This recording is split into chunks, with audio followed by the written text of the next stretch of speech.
Hey, here we are, a little bit later than I wanted to do this, but here we are, Sunday evening, October 13th, 2024, 7:13 p.m. Eastern Time on the lake and in the foothills of South Central Maine.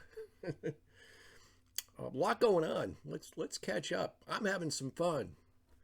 Um, let's start with a classic repost. And it is a classic, the Chinese bamboo tree. Ooh, memories. Memories. I could go so many places with this. The first place I'm going to go is I believe it was June 2009 Boston Bamboo Cookout. I have heard from a few of you over the last couple of weeks who were there on Cape Cod, Massachusetts, a home which I no longer have because now I have two, a Maine lake house and, as I said a week or so ago, apartment in southern New Hampshire. Both places are just great. But if you remember, and many of you won't, and this will be new to you, maybe I'll repost that sometime. But that was so crazy. First of all, it was meant as a get together for everyone who had supported me and had followed me, and we had really developed a camaraderie of a team, even though it was really informal, and I just opened up my house to most people who I had never met in person before. You want to call that risky? Call it risky. You want to call it even more risky? Those of you may recall that as I was mowing my lawn and putting my lawnmower back in the shed ahead of the event, I cracked my head open, went to the hospital, had a bunch of staples put in, and my wife, Deborah, was at home waiting for everybody to show up. There's a little risk. I thankfully made it back in time. I think it was before anybody came, and that was how the day started. But it was great turnout. I remember we had one guy brought in his Grater's ice cream from Cincinnati, and so anyway, we dubbed that team the Boston Bamboo Team, the Cookout. And so let's get back to the real concept of the bamboo, which is, and you'll see this in the repost. Obviously, the concept is, once you read it, fairly easy to grasp, and it kind of tags along the lines of Malcolm Gladwell's 10,000 Hours, his outlier book that we talked about ad infinitum in these annals over the years. But it just talks about the time that's going to be put in, the time that it may seem like nothing is happening. So many of us, if we can't see something in front of our face, and I'm like this at times too, then we don't believe it. It doesn't happen. Well, this is an instance where the roots of the tree are growing, and it just doesn't break ground for a while. And then once it does, you can almost visually see it grow, and it grows hundreds of feet in a very short period of time.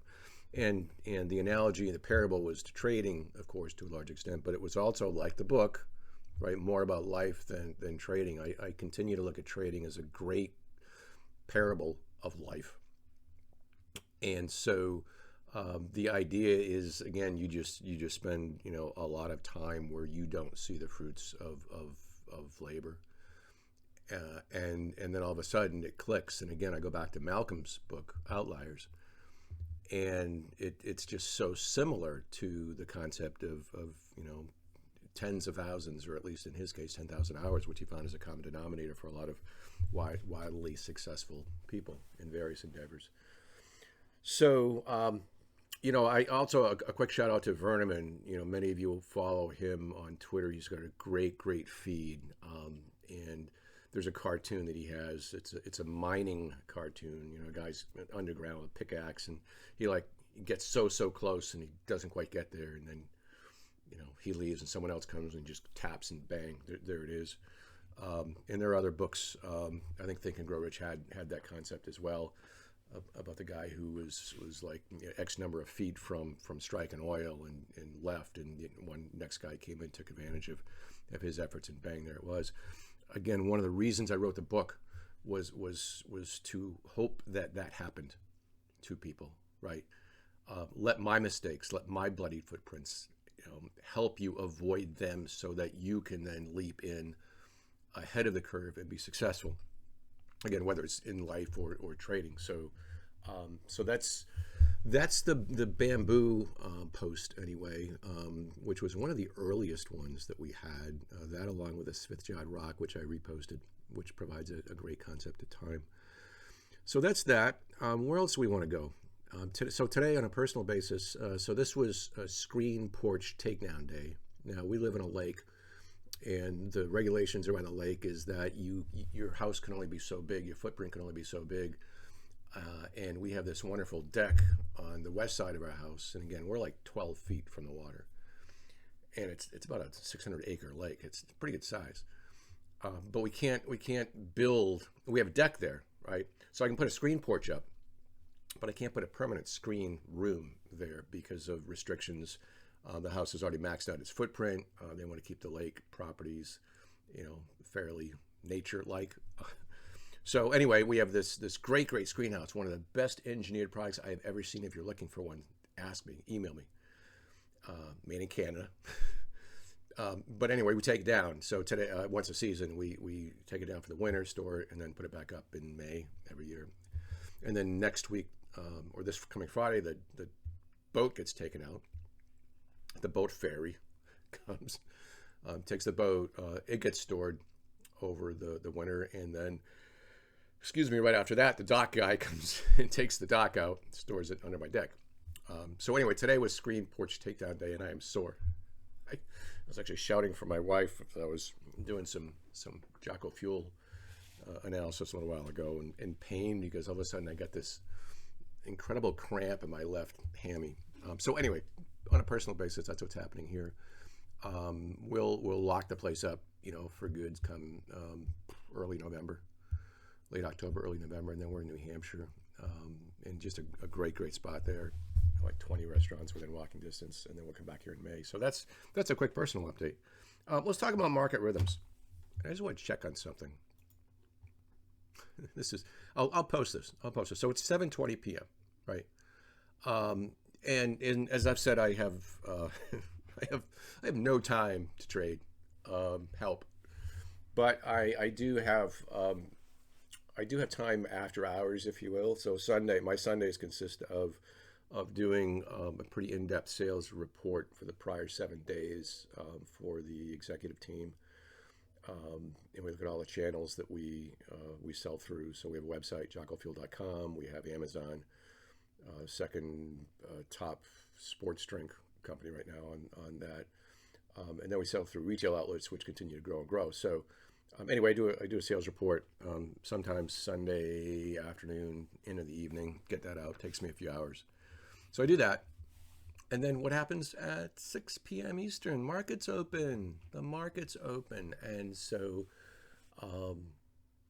just close your eyes if you were following the market on Friday, right? And what was happening, trend day up, right? Put supports in.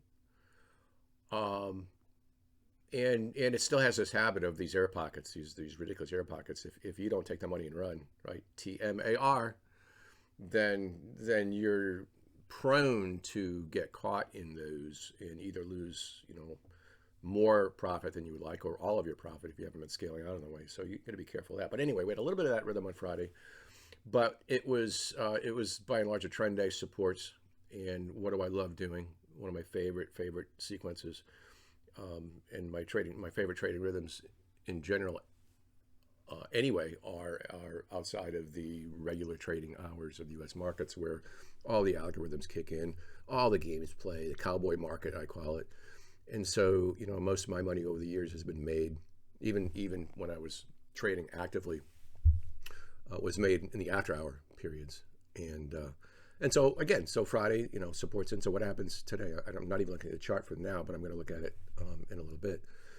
Market opens, does a little bit of back and filling between 6 and 6:10 p.m., right? But a whole support, right? Signal turns up, and then it does what it's been doing to a large extent over the last several decades. It has a 10-point rhythm. Let's see what happened tonight. I just got to look at it in a sec. I'll post the chart. So the low of the open here today was was 58.52, and it traded up, okay, almost 10 points to 60 and a quarter, right? But so a couple of things. And did I trade it? Yes. Did I make some money? Yes. Did I make a lot of money? No. It's like $500. I'm in a mindset right now where I just can't, I can't put the focus and energy, and it was kind of a half-hearted, geez, I was wrapping up this other effort. I knew I should have gone heavier, but I didn't. But, you can't go broke by taking profits, as a lot of people have said. And in the after hours sessions too, I found it helpful over the years to just take the scalps. Right now, yeah, there was almost 10-point run here, and you could pick and choose which trigger you wanted to pay for, and take it out. But so a couple of things: the rhythm, the aftermarket rhythms, no games, none of this, right? Very smooth turn, and if you've got, I don't care what indicator you use, right? A little bit of a initial turn signal on the smaller time frame charts off of Friday's supports, bang, and it trades up toward that 60. So look, again, as I've said before, this is nothing that I've made up. It's no genius on my part. It's not rocket science. It's not brain surgery. It is what it is. And so we fall back into the camp in the question of why do most people fail, when sometimes it's just, it's just sticking right in front of your nose. And you can see it. It's not faith. You can actually see it. So there's that. There's that 10-point rhythm as well. If you go back to Friday's trade, right, even during the session, as choppy as it got, every time it hit support, held supports, the air pockets gave way. It had this tendency to, decline back near, maybe slightly below, slightly over, near that 10-point rhythm. So that 10-point cadence. I'm literally, I had a little bit of time. I could look at it on Friday, and it was like, wow. I mean, this just hasn't changed. It's that rhythm, that personality, right? And I've said, one benefit of trading one market is you get to learn the market, its behavior, its personality, and hopefully you will know it as best as possible and as good as your kids. Their personalities, when they get tired, when they get hungry, when they need to be fed, when they need to go to sleep, right? And so, that's just it. I mean, it just hasn't changed over the years. Is it an oversimplification? Yeah. I mean, you get noise and all that kind of stuff. But if you retain that as a general backdrop,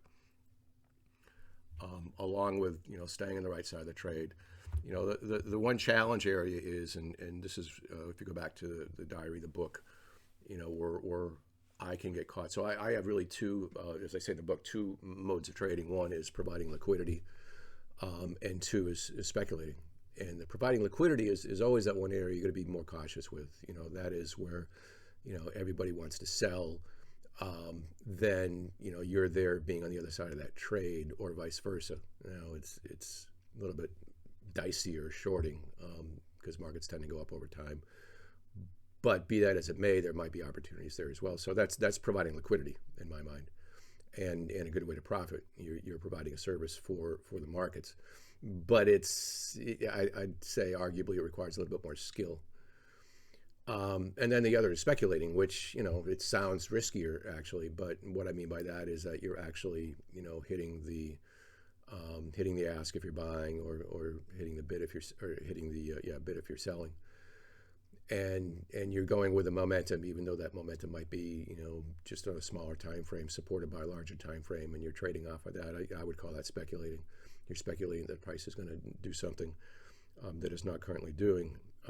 So in both cases, you could argue that you are a wholesaler, right? In both cases, you expect price improvement compared to the opportunity that you're getting in at and the price you're getting at in right now. But in one case, you're going against the immediate flow, and in the other case, you're going with the flow. So there's an important distinction there. But in any event, if you get those 10,000 hours in and you keep watering and fertilizing that dang tree, hopefully you can develop muscle memory. And all I did tonight was a little bit of muscle memory. Again, it's nothing to boast about. I'm sharing this only because, again, it's uncanny how the rhythms just remain over time. And those people that don't trade after hours, like I said the other week, if I had a choice, I'd want to be in Europe, because the Europe market, what we just did now is so common in Europe. I mean, look back at the last week. Look at 3 a.m. Eastern, which is when the DAX opens, and it's just so clean and so crisp. Now, in many cases, if you're trading ETFs, the ETF probably won't be available for trading.